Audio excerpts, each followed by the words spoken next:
PH ను పోలీసులు arrest చేశారు. తనపై పెట్టిన అక్రమ కేసులు ఎత్తివేయాలంటూ నిరసనకు దిగారు.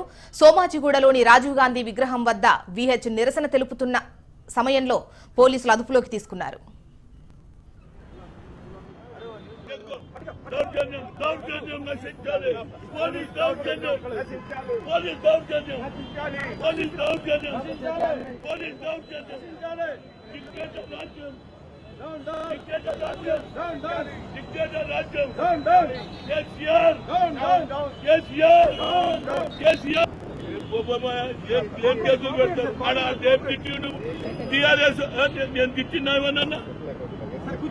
అని 3 సెక్షన్లు పెడతారు. అది కాదు ఇప్పుడు మీ టీఆర్ఎస్ వాడు ఏం తిట్టిందో చూడండి. పోలీస్ స్టేషన్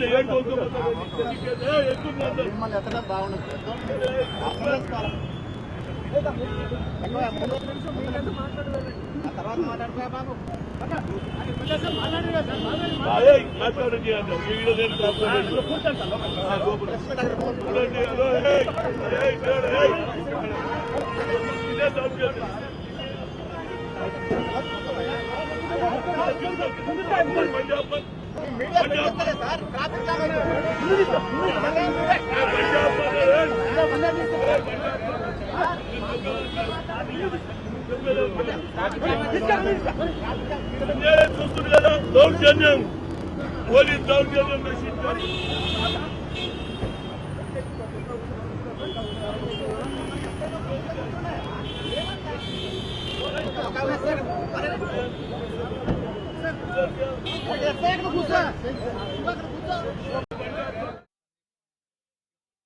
VH ను పోలీసులు అరెస్ట్ చేశారు. తనపై పెట్టిన అక్రమ కేసులు ఎత్తివేయాలంటూ నిరసనకు దిగారు. సోమాజిగూడలోని రాజీవ్ గాంధీ విగ్రహం వద్ద VH నిరసన తెలుపుతున్న సమయంలో పోలీసులు ఆయన్ను అదుపులోకి తీసుకున్నారు. దీనికి సంబంధించి పూర్తి వివరాలు మా రిపోర్టర్ సందీప్ అందిస్తారు.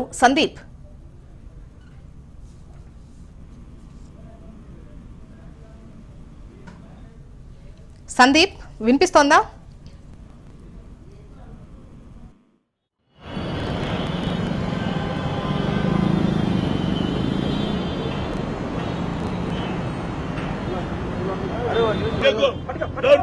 దౌర్జన్యం నశించాలి. పోలీస్ దౌర్జన్యం, పోలీస్ దౌర్జన్యం, పోలీస్ దౌర్జన్యం, పోలీస్ దౌర్జన్యం, డిక్టేటర్ రాజ్యం, డిక్టేటర్ రాజ్యం, డిక్టేటర్ రాజ్యం, కేసీఆర్, కేసీఆర్, కేసీఆర్ ఏం కేసులు పెడతారు? ఆడ ఏం తిట్టిండు టీఆర్ఎస్ నేను తిట్టినామన్నా అని 3 సెక్షన్లు పెడతారు. అది కాదు ఇప్పుడు మీ టీఆర్ఎస్ వాడు ఏం తిట్టిందో చూడండి. మీ పోలీస్ స్టేషన్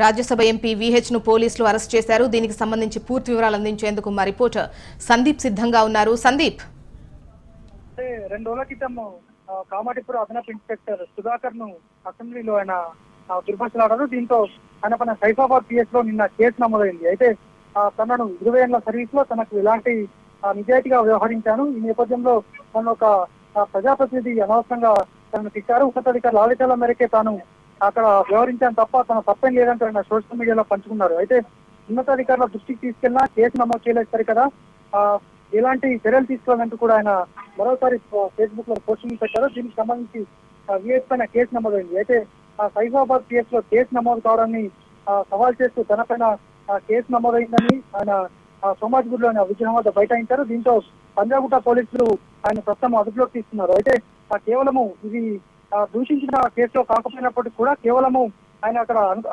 మెరుపు ధర్నాకు దిగడం కారణంగానే పంజాగుట్ట పోలీసులు అదుపులోకి తీసుకున్నట్టు మనకు తెలుస్తుంది. మొత్తానికి మరి ఈ కేసుతో ఈ సిఐ పెట్టినటువంటి కేసు ద్వారా ఆ విషయంలో కూడా మరి సైఫాబాద్ పోలీసులకు అప్పగిస్తారా లేక పంజాగుట్ట నుంచి కొద్దిసేపటి తర్వాత విడుదల చేస్తారనేది మాత్రం తేలాల్సి ఉంటుంది. సందీప్,